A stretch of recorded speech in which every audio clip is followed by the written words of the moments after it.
Okay, we got a fun one here for you today. We are looking at 3 round brilliant cuts, obviously. Each one of these diamonds is in the 3 1/3 carat range. So that means they're all in the 330s. This first one here is an HSI1. The second 2 are HVS2s. Alright. All of these have really excellent proportion sets. We haven't ran them through the performance grading software yet, but these 2 definitely appear to have AGS ideal optics, not as well as on top of being the GIA triple excellent cut grade. This one I'm not so sure. I see a little more darkness under the table on this one, you know, particularly happening in that upper region. I'm going to take a wild stab here just based on what I'm seeing and say this one probably has more light leakage when we get to looking at the diam X-ray examination. But in any case, this first one, which is the HSI1, I mean, this one comes in at the absolute best value because, you know, you're under 50 grand on that stone. And it does happen to be a good SI1. On the colorimeter, though, this one is measuring at a high I. Okay, so it's not quite eking out the H, so I think it's a little bit liberally graded personally. All right, so the SI1 is fine on it. The color on it is a little bit just shy of H, but a good SI1, and of course it's your least expensive diamond in the mix. So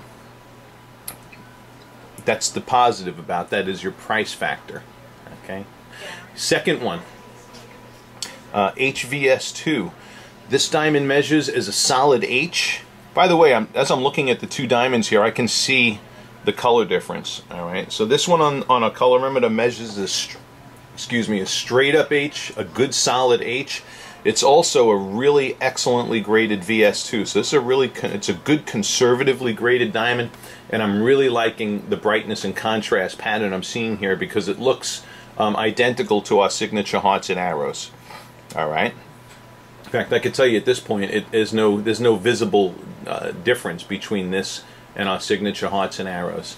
This one, yes. This one, no. Okay. And lastly, we have this other HVS2 in the 330s.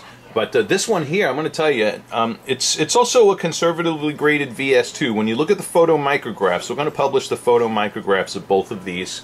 I do favor slightly the type of VS2 that this diamond is, which you're not going to be able to see in the video. I'll have to show you on the website under the photo micrographs. But both VS2s. This one here on the colorimeter measures as a high H, just shy of a G. Okay, there's actually a full color grade difference from this diamond to this diamond. Okay, whereas this one's full solidly at an H. But another thing, just between these 2 HVS2s, I would have to, between the 2, well, side with the one in the middle because of the price difference between the 2. All right, so we got that center one at a phenomenal value. It comes in actually quite a few grand less than the one on the right. So these are things that you're going to want to take into consideration. All right, I've blabbed enough. Sorry, I should have talked more on the sparkle scintillation, but I wanted to give you the bird's eye view and my commentary. Let's go to spotlighting. Okay, and now this is what I typically refer to as dimmer spotlighting, and we're at a tilt angle here, and beautiful fire coming off the facets of these diamonds. Okay, they're all doing it. They're all giving great sparkle. So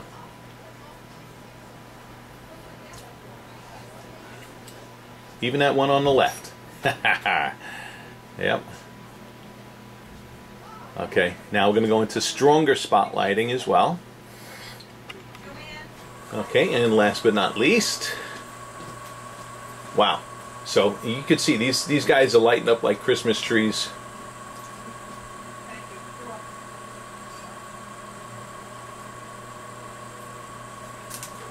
So, you know, just to do just a short recap here as we close out, I'd pick this one for the price point.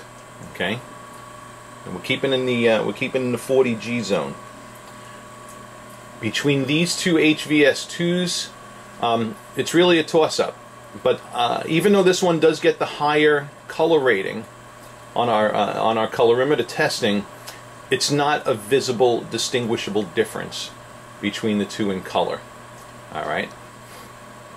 And if you want to see that, I can actually show it to you either in photography or video, what nuances exist between the three in color. But you have look at the fire and sparkle on these guys; is just outstanding.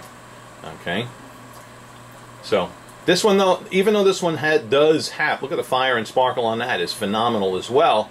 I would rule that one out because of what we see in diffuse lighting, and diffuse lighting is actually the most popular lighting you're going to see them in. All right. Thank you for watching. I hope this has helped. Alrighty. Well, no time like the present, so let's look at the colors now. I figured why not. Okay, so this is the HSI1, which I told you got the high I, just shy of an H. And this is how that looks upside down against the flat white background. Now, here is the first HVS2. Okay, and you might be saying to yourself, I don't see no big difference. And you'd probably be right. There's not an earth-shattering difference between the two. Here is the last one. This is the one that tested as the high G. Let me just move that over. So high I, solid H, high H. Alright, so that's how they tested, but here's how they look. And quite honestly, GIA is not using a colorimeter. They use their eyes. So, in their laboratory, they look at these three and they say these three diamonds fall within the range of H. And you know something? Can't argue with it, because as we look at it, they're all pretty much justifiably so. I could see it a little bit in the eye, but and I saw it a little bit face up. And while we're doing this, it's not too much effort to take them and turn them in the face-up view. Also, bear in mind we're looking against a flat white background, and most people's skin are not this white. Alright, so this is the only time you're really ever going to see color in these diamonds this critically. Alright. And at the tilt angle is the, is always the best angle to see the color face up, which we're looking at it in now. But we've got some absolutely beautiful options here. And we're going to publish all the data on independent web pages for you to inspect as well. And I hope that this has helped. Thank you for your patience while we acquired the diamonds. And I hope that one of these does the job for you.